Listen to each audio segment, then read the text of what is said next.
আমি আজকে একটা নতুন রাস্তা দেখো উদ্ভাবন করেছি, মানে ওই যে হেরিয়া স্ট্যান্ডটা তো অত দূরে, জাস্ট তার আগে এখানে এই যে মা কালী রেস্টুরেন্টের পাশ দিয়ে দেখবে একটা রাস্তা ঢুকে গেছে, এটা সোজা কিন্তু হেরিয়া স্ট্যান্ড অবধি যায় এই রাস্তাটা।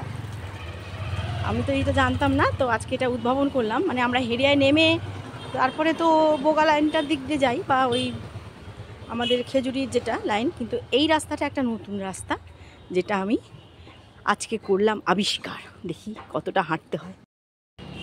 তো নতুন আবিষ্কার করা রাস্তা দিয়ে আমি হেঁটে চলেছি। এক্ষেত্রে আমি কিন্তু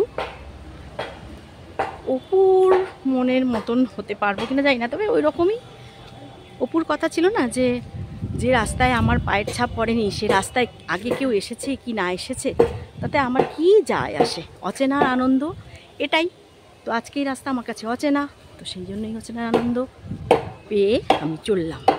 তো সবাইকে জিজ্ঞেস করে নিচ্ছি, জিজ্ঞেস করে করে যে কোথায় যাব। ওর বাবা, এখানে তো আবার বিশাল একটা, দেখো একবার দেখাই তোমাদের, এখানে দেখো কি মাল্টি স্টোরিড বিল্ডিং, দেখো দেখো হেরিয়ায়। এখানে একটা মা মন্দির পেলাম, এটা মা মনসা মায়ের মন্দির। চলো সামনে থেকে একটু দেখাই। মা মনসা মায়ের মন্দির এটা, মনে হয় ঠাকুর তো মনসা ঠাকুর তো বিসর্জন জলে দিতে হয়, তো কেন হয়নি বুঝতে না, তো পরের বছর বোধহয় দেবেন। এটা মনসা মন্দির, দারুণ।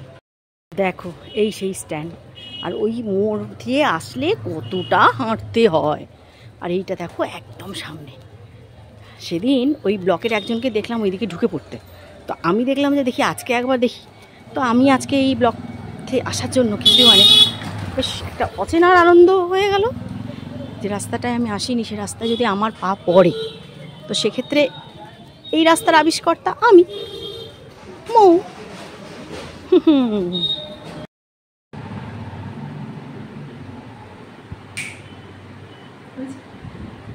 আমি আজকে আবার সেই আমার বান্ধবীদের সঙ্গে দেখা করতে যাব। আমার মধুমালা, আমার সুস্মিতা, তারপরে আমার শুভান্বিতা, সুজাতা দিয়ে আসতে পারছে না, অরুণী আসবে কিনা জানি না। সবাই আজকে আমরা মিট করছি, কী কী খাচ্ছি কী কী করছি সবই তোমাদের সঙ্গে শেয়ার করব। ভালো থেকো, আমি আবার আমার ব্লগের মধ্যেই তোমাদের দিয়ে দেবো।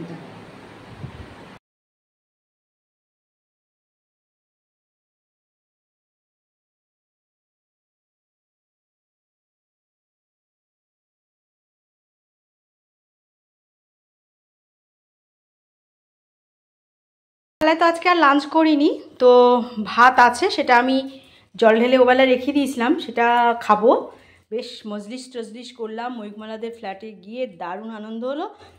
তো এবার তোমাদের জামাইবাবুর জন্য মাছের ঝোল করে দিয়েছি আলু দিয়ে, আর সকালের জন্য একটু গিমা ভেজে রেখে দিয়েছি, ওই যে গিমা ভাজাটা খায়। আর মাছের টক করেছি দুজনের মতন, কুমড়ো দিয়ে আর পোনা মাছের টক একটু লেবু দিয়ে। আর এই যে মাছ ভাজা, এটা দিয়ে আমি খাবো। আর এই যে তোমাদের জামাইবাবু জম্পেস করে মেখে চলেছে আলু, রাতে ভাতে সকালে যে জল ঢালা ভাতটা আছে ওটাই খাবো।